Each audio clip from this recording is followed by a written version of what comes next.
October 15, 1944, Camp Hearn, Texas. The sun fell toward the horizon, turning wire and hardpan into copper light. In the women's mess, something small and impossible was about to be asked. Across a scarred table sat the commander, Colonel James Whitaker, boots planted, jaw set by years in uniform. Opposite him, 4 Italian prisoners waited in issued skirts and fatigue jackets, still as statues. The one in the middle, 26-year-old Julia Rinaldi of Naples, lifted her chin. Her English came careful and folded. She let her hands carry what words could not. "Colonel," she said, weighing each sound, "we asked to cook, not for us alone, for everyone. Your men included." A young lieutenant behind Whitaker shifted, surprise cracking his posture. The colonel raised 2 fingers and the room went still. He leaned forward, voice dry as cedar. "You want the kitchen, ingredients. And you intend to feed the guards whose country is fighting yours." Julia nodded once, a yes that held an ocean. Beside her sat 3 others, Elena Vitali of Rome, Rosa Caruso, a former clerk, and Teresa Greco, a radio operator from Palermo. Months of captivity clung to their shoulders like dust. Outside, boots ticked along the fence line. From the main compound rose the murmur of evening chow, wind worrying mesquite and carrying soap and hot iron. Inside, they looked nothing like enemies, only tired, hungry for something lost. Prisoners did not ask for stoves. They did not offer meals to captors. The idea bent rules until they creaked. Whitaker studied their faces and felt old certainties loosen. What could this request mean? What might it unlock if he allowed it? He had signed orders, counted rations, broken up fights, but in 30 years he had never been asked to authorize a recipe. The lieutenant cleared his throat, then swallowed the objection. Whitaker's gaze slid to the kitchen door and back to 4 steady eyes. No one breathed. The clock's second hand dragged its feet. Julia did not plead again. She held the silence like a plate she wouldn't drop. Policy could not salt a pot. At last Whitaker spoke, each word slow enough to count. "There will be conditions," he said. "Supervision. A written menu. Commissary only." He did not say yes. He did not say no. He left a door unlatched. Outside, the sky went copper. Inside, a flame of possibility rose with a thought as simple as hunger. The quickest path through a wall might be a bowl of pasta. July 12, 1944. They reached Texas at the tail end of a 5-day journey that seemed to stretch the map itself. The train had swallowed river towns and pine, then spat them into an expanse so level it looked ironed. The women pressed their faces to glass as the sun welded rails to horizon. After stone alleys and laundry lines strung between buildings older than nations, this was a blank page with the margins torn off. Julia Rinaldi counted telephone poles as if the numbers might anchor her. Naples had hills that collapsed into blue, church bells and the smell of diesel from fishing boats. This country smelled of hot metal and dust. She imagined the sea lifting its shoulders behind her and felt smaller for it. They disembarked into heat that climbed your spine. Guards stood like fence posts. Surprise flickered across faces that had expected men. The women wore altered uniforms and stubborn posture. A truck rattled them from the siding to the camp gates where wire sketched the sky, and towers looked down with unsleeping eyes. Camp Hearn's women's compound was a squared-off thought. 4 barracks, a low office, a mess hall, a patch of ground carved into rows. Everything was honest wood and hurry. The wire hummed when the wind went through it. Beyond, the larger men's compound breathed like a town. Murmur, boots, the clank of ladles in vats. Sergeant Ruth Palmer met them with a clipboard and an economy of words. Roll call twice daily. Duties posted weekly. Violations recorded, consequences swift. She watched their eyes for comprehension and found plenty. The women's faces did not argue. They also did not yield. They arranged their bunks with the care of people who know order is the last piece of dignity you can control. The first days carried the choreography of distance. Work details moved in pairs, always within the chalk line of orders. Laundry steamed. Floors met scrub brushes. The little garden by the fence received their attention with the gravity of prayer.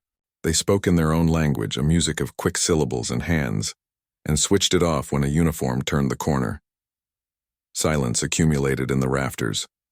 Back home, life had volume even under air raid sirens, courtyard gossip, bicycle bells skipping cobbles, an accordion somewhere putting a smile on Sunday. Here the dominant sound was wind traveling through mesquite and the clicking patience of guards' heels. The women swallowed homesickness like a bitter pill you take on time. The food made distance worse. Bread collapsed under a thumb. Meat surrendered without having anything to say. Coffee resembled tea that had lost a fight. They ate because you must. The mess hall taught them efficiency where their kitchens had once taught them belonging. On the second week, a young private with desert dust in his eyebrows was posted to the women's gate. Tommy Martinez stood like he'd learned it on a ranch, weight easy but steady, gaze neither hard nor wandering. He watched the way the Italians looked at ripening tomatoes like someone reading a letter, and something in him answered. Tommy's grandmother had crossed the river with nothing you could insure, then taught him that a kitchen was a language when your mouth failed you. He could translate the shape of longing on a face. He kept his distance because that's what the manual without pages demanded, and because the barbed wire was a sentence written in metal. Still, he said hello soft. The women heard the courtesy and filed it beside his name. Inside their barracks after lights, breath synchronized. Letters were written to cities no one could guarantee existed the same way by morning. Names were repeated in whispers like beads slipped through fingers. If tears came, they were coaxed back, swallowed, or traded for the small smile of a joke told under a blanket. The garden made a stubborn attempt at blessing the place. Beans lifted green questions. Squash sprawled like a rumor. The tomatoes held their shoulders gingerly as if not convinced they belonged. Julia weeded in careful rows, memorizing where each plant favored shade, how the drip line marked patience and water both. When Palmer, to her credit, suggested recreation, she offered baseball with the shy hope of a truce. The Italians nodded politely, put the bat in their hands like an instrument they could not tune, and returned it with thanks folded neatly around refusal. Instead, Elena stitched. Rosa timed her steps to a hum. Teresa filled paper with careful lines to her family in Palermo, and Julia organized the pantry shelves the way she would have lined jars of passata back home. Labels out, lids tight, stories sealed. Fences worked on people the way weather does, slowly, constantly. But fences also cast shadows, and where there is shadow, there is cool. In that thin ribbon, things could survive. A joke passed from bunk to bunk. A sprig of basil someone swore they smelled, although no one could prove it. A spoon held a moment too long because metal remembers warmth. In the evenings, from the men's compound, a harmonica wandered across the wire, found their windows, and leaned there a while. The women did not know the tune. They did not need to. Human music explains itself. On a morning that would later look like a hinge, Julia woke before reveille and lay still, counting breaths and thinking of her mother's kitchen. She cataloged the sound of knives on wood, the thump of dough under palms, the way steam fogged the window and then named itself and disappeared. She rose, laced her boots, and walked out into a sky with no edges. Texas did not care who you were. It only kept being itself. That indifference was, paradoxically, the first mercy she recognized here. You could decide what to be, and the land would not argue. The heat that afternoon lay down across the compound and refused to move. Air had weight. Conversation did not. Palmer assigned the garden detail their tools and a shade break every hour, which the women accepted without the drama of refusal. Julia made for the tomatoes with the attention one gives a shrine. She slipped a hand under a branch and pinched away a sucker. The scent rose, green and exact, the smell of leaves that remember summer on your fingers. It struck her sideways as if a door had opened into a room that no longer existed. Naples returned as a sense before it returned as pictures. Sun thudding on tile. Her mother laughing at a joke that had no words. A cousin running in under a storm so sudden all the clothes came down at once. The mind will defend itself until it cannot. The first tear surprised her as much as the heat does when you step from shade. It darkened the dust on her knuckle. She blinked it away and picked a tomato, and the muscle memory of turning fruit without bruising it finished the assault. Sound narrowed to breath. Color narrowed to red. Elena saw the change, crossed the row, laid her palm between Julia's shoulder blades the way a mother refuses panic. Rosa arrived with a handkerchief she pretended was for sweat. Teresa stood sentry with her body, giving privacy in a place built to prevent it. Language changed from English to home. Carissima, respira, ci siamo, we're here. Tommy, 20 paces off, noted the formation. One woman anchoring, one catching, one shielding. He looked at Palmer, who had the gift of recognizing grief without being afraid of it. The sergeant approached, not soft exactly, but not hard. She did not say, "You're fine." She said, "Take your time." The words hit like shade. Julia's sobs came from a place you cannot scrub. They emptied and did not embarrass her because nothing about them asked for permission. When they were done, her face looked rinsed in cold water. She nodded once in apology she didn't owe, and the four returned to work, all of them moving quieter, as if a room in the air had been discovered and needed guarding. After mess, Tommy found Palmer by the gate and risked a thought aloud. "Ma'am," he said, "I think the tomatoes speak a language." Palmer squinted at him through a day's worth of sun. "You gonna translate, Private?" He shrugged. "I can try. My abuela cooked feelings into beans till we could eat them without choking." Palmer did not smile exactly, but something behind her eyes stood down. "Keep your boots on the right side of the wire, Martinez. If you've got a decent idea, we can name it a security measure." He took the permission for what it was, a hinge clicking. Over the next week, he let small kindness pass the gate that could not be tallied as contraband. A tomato that had bothered to ripen, a basil sprig he swore he found on the far fence, a good onion. He did not make speeches. He brought ingredients and left them the way a man leaves water for strays he's not supposed to love. Trust, like bread, rises in warmth. The women began to meet his eyes. Elena thanked him with 2 English words and a bow that meant 10 more. Rosa, who catalogued practicalities, asked him the name of a local chili and laughed when he mispronounced Italian peppers on purpose. Teresa, who loved systems, asked about the radio in the watchtower and filed away the explanation like a string she might rewind later. Julia was slower. Not because she disliked him, but because she had chosen to outlast this with the least number of moving parts. One evening, though, he caught her alone on the bench beside the barracks with a photograph she could not quite put away. "My grandmother," she volunteered, surprising herself. "She cooked in a kitchen with a window that faced the alley.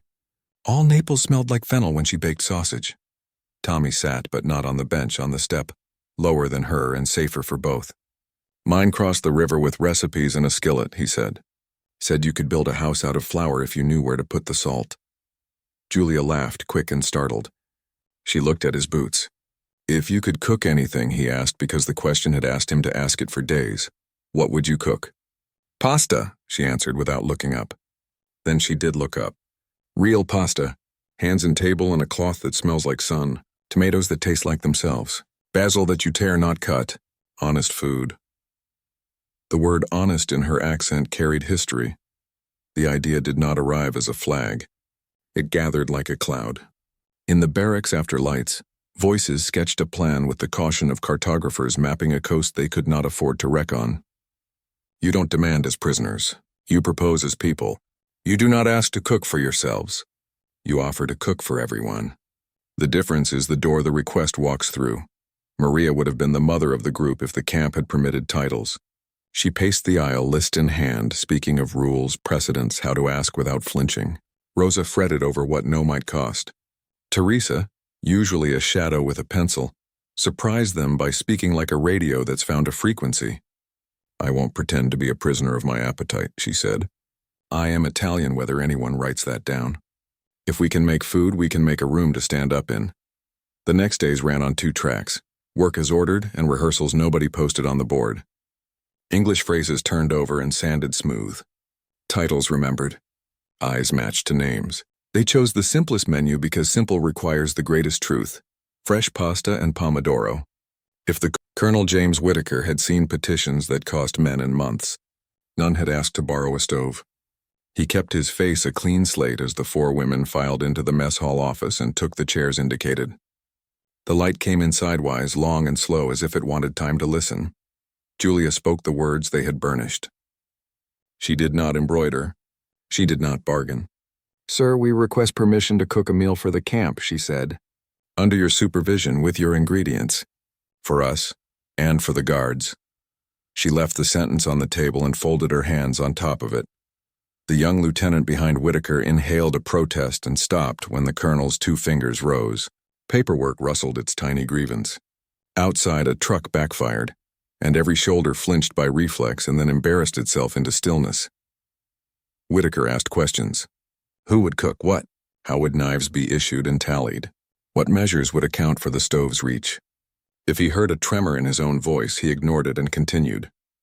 He had learned that authority is often a matter of asking more questions than the world can answer. Conditions built themselves like scaffolding, a written menu, supervision by Sergeant Palmer and 2 guards, ingredients from the commissary only, 1 meal, 1 time, any breach ending the experiment in the moment of its discovery. The women nodded where appropriate and accepted where it hurt. Julia added a single amendment. If successful, she said, we ask only that you write down that it did no harm. Whitaker's mouth twitched.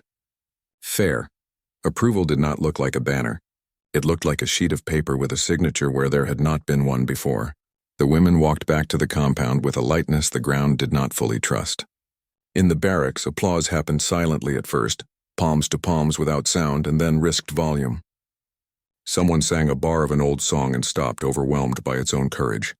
They submitted a menu no one could mistranslate. Pasta al pomodoro. The commissary delivered flour, eggs, onions, garlic, canned tomatoes from the garden's excess, and, miracle inside a brown bottle, olive oil that had taken a long route to land here at all. Basil would be begged from the garden with Palmer's reluctant blessing.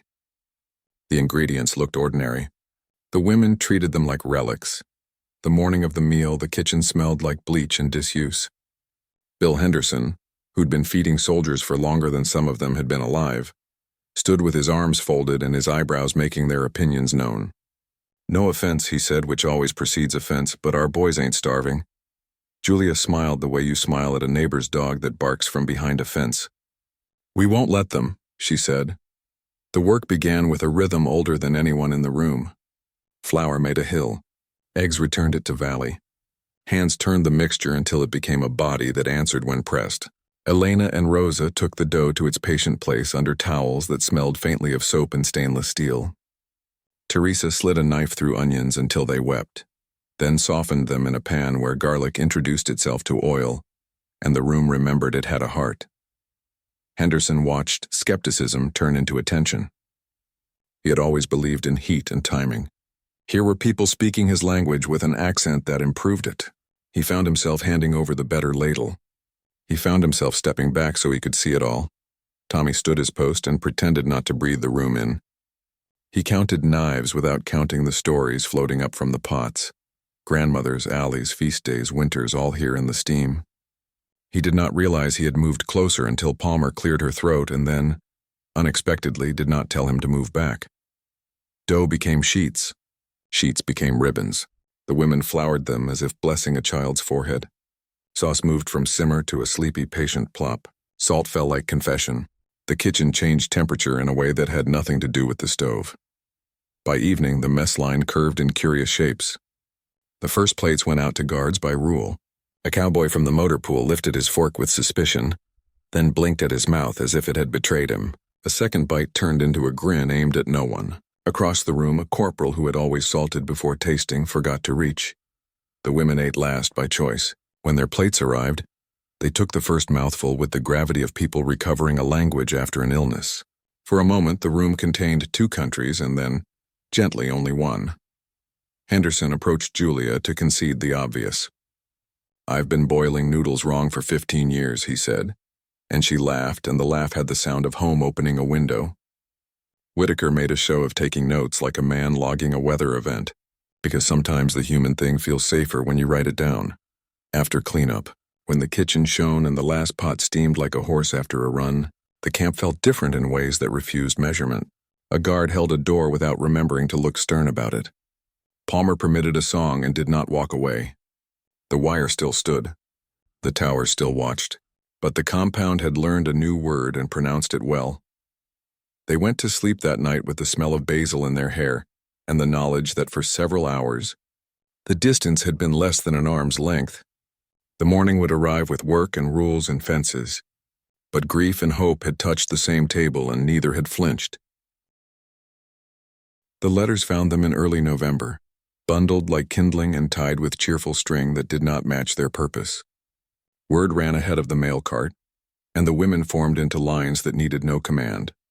Sergeant Ruth Palmer stood on the mess steps with envelopes arranged by her exacting hand. And for once the yard forgot to breathe. She read names with the care of someone who knows sound can wound.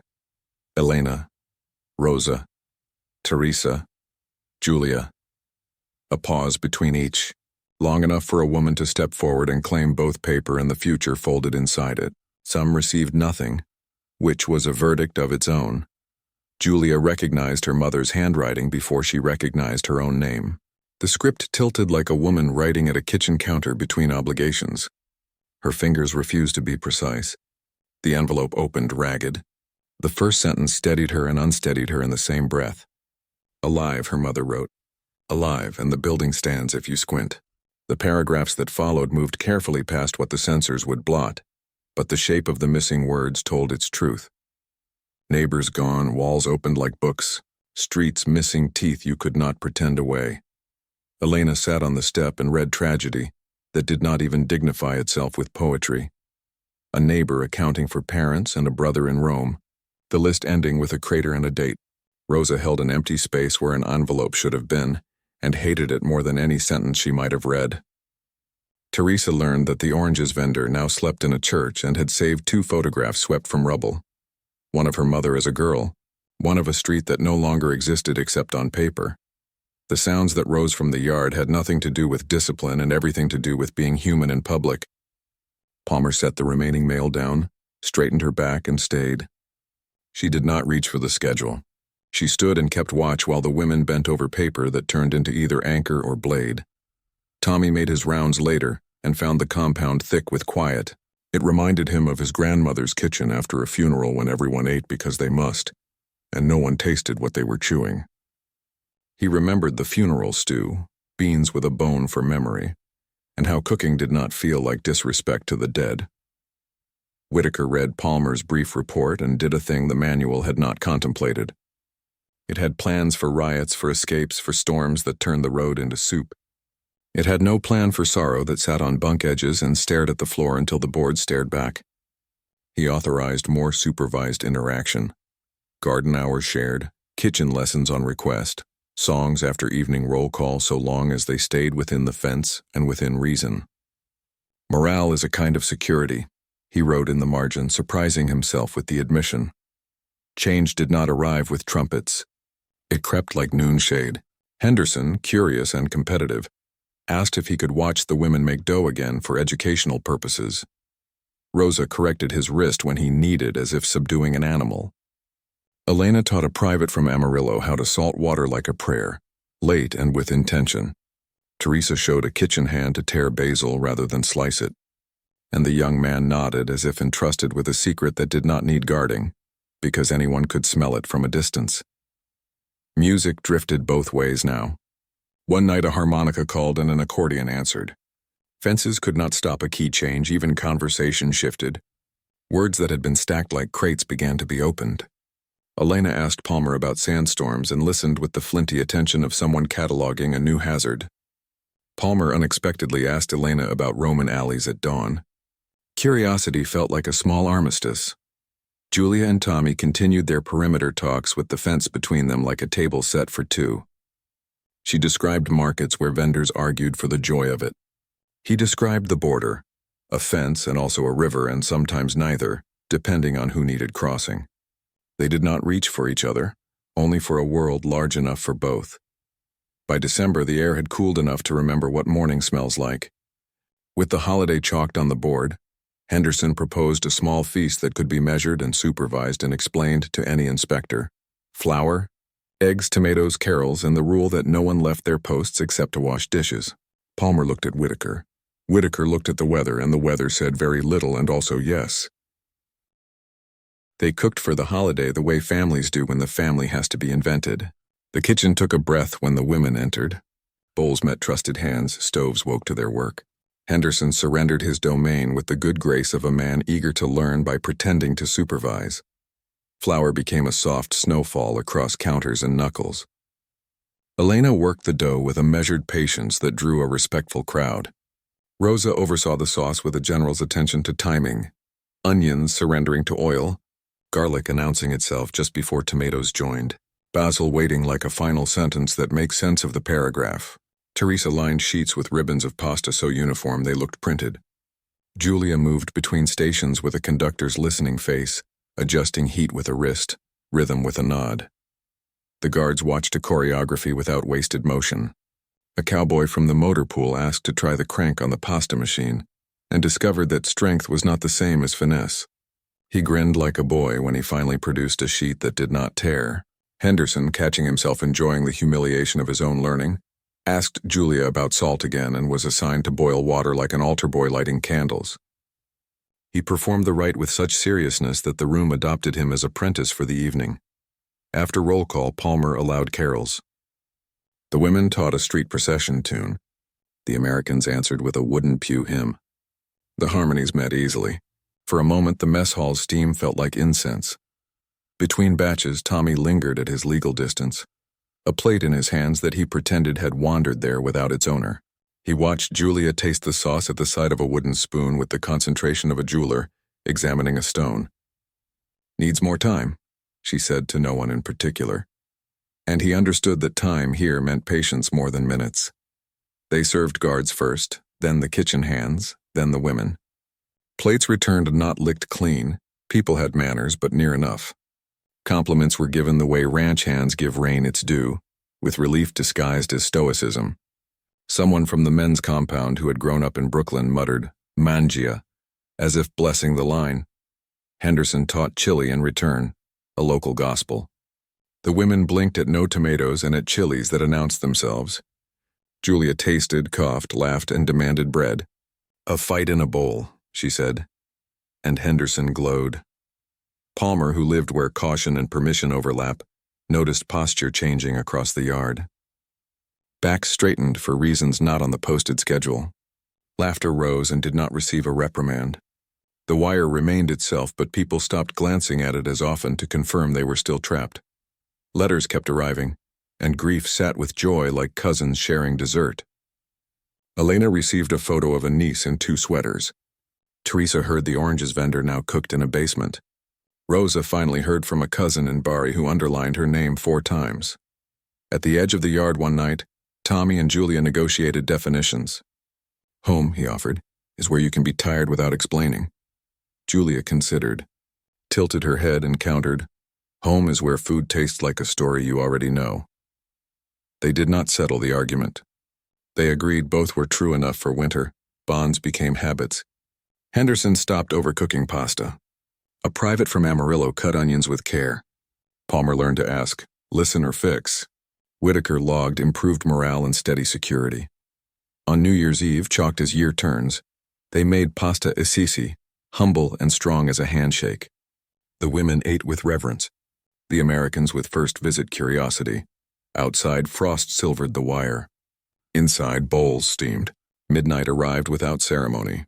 Someone tapped a glass. Someone else said, "To next year," and no one wrote anyone up for toasting with water. The night folded itself around the mess hall gently, as if it had been asked to keep one small promise intact. Winter thinned into wind-scrubbed February. Puddles reflected towers. Rumors outran trucks, Germany falling back, bridges bombed and rebuilt, fronts turning from walls to doors. Repatriation walked the yard with its hands in its pockets. Whitaker told Palmer and Henderson, transfers in waves once ships and papers agreed. No dates yet. Keep the yard steady, the kitchen practical, the line between courtesy and compromise bright. The women read the mood without being told. Bunks were tidied like superstition. Letters multiplied. No one said, "I don't want to go." They said, "We'll see," which means I'm afraid of later. Elena feared streets that would not answer. Rosa feared judgment for meals eaten inside wire. Teresa feared the arithmetic of loss. Julia feared a brother in the wrong uniform and a mother who skipped subjects to survive. Tommy feared the empty that follows when a voice you've learned goes quiet. He told no one. He took every shift near the women's compound and pretended it was for cleaner reports. Late February, a notice, inventories, records, vaccinations, trunks. The camp held its breath. Henderson answered with pots. One final shared meal before the first transport, not grand, just honest. Permission came with familiar conditions. The menu belonged to the women. Pasta with bright sauce, lemoned greens, bread that cracked like good news. The commissary did its best. Basil would come from the garden considering spring. On the day, the kitchen worked in murmurs. Kindness required no orders. Henderson kept the water at the brink and practiced not interfering when Julia shifted a pot by an inch. Palmer enforced rules with a gentleness new since July. Whitaker stood in the doorway. "Orders are coming," he said. "Some sooner, some later. I can't say when or where." He looked at his hands. "What you built here helped this camp. That goes in my book, and I'll send it with you when I can." Before serving, Palmer stepped into the garden with Julia and Elena for 5 unscheduled minutes. Frost had been a poor landlord. Still, a few basil plants clung to their claim. Palmer pinched a sprig and handed it over without ceremony. "Make it count," she said. Elena, who rarely allowed sentiment the last word, answered, "Always." In the corridor back to the kitchen, Tommy pretended to check a latch and produced a small square of clean cloth. "For the bowl," he said, embarrassed by his own idea. Julia took it like a token you can hold in customs without breaking any rules and tucked it into her sleeve. They ate. The food tasted like before and also like a photograph you take, because you cannot keep the moment. Laughter stood taller than grief for a while. Tommy watched Julia choose to be present for the length of a bowl. Afterward, cleanup went quickly. At the door, Julia said, "Thank you for the door you left open." Whitaker shook his head. "You built it. I just didn't board it shut." That night the harmonica played a tune that became both American and Italian. The fence did its work and also failed. People slept early. Morning comes regardless. March arrived with lists and farewells on slips that became keepsakes. A transport date went on the chalkboard like a dare. The women packed what they owned and what they couldn't. Recipes in heads, the feel of a need, the way bread holds a country long enough to carry it across a room. On the last evening before the truck came, the compound allowed a rule-breaking 5 minutes. No speeches, no promises, hands on shoulders, names said aloud, one pot left to simmer. Julia and Tommy did not say goodbye. They said until morning came. The truck idled. The gate swung. The tower watched. The women climbed aboard with faces set for weather. The kitchen smelled faintly of basil. Someone waved, knowing distance would swallow the gesture. The yard returned to its routines, but the air above it kept a shape, as if steam had cooled and chosen not to disappear.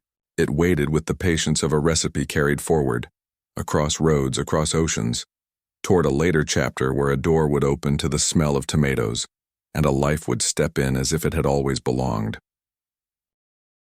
Years later, when the war existed only in black and white photographs and official histories, people still remembered Camp Hearn, not because of battles fought or orders signed, but because once in the heart of a Texas prison, 4 Italian women asked for permission to cook.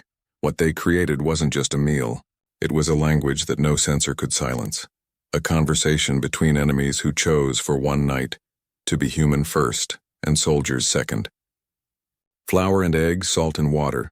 The simplest ingredients became a recipe for something rare in wartime: trust. Julia Rinaldi's story didn't end at the camp gates. After repatriation, she returned years later, not as a prisoner but as a guest.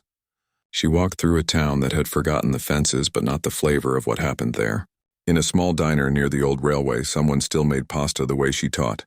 Hand-rolled, slow, honest. Texans who'd never seen Naples still called it the prisoner's recipe, unaware that it had freed more than one kind of captivity.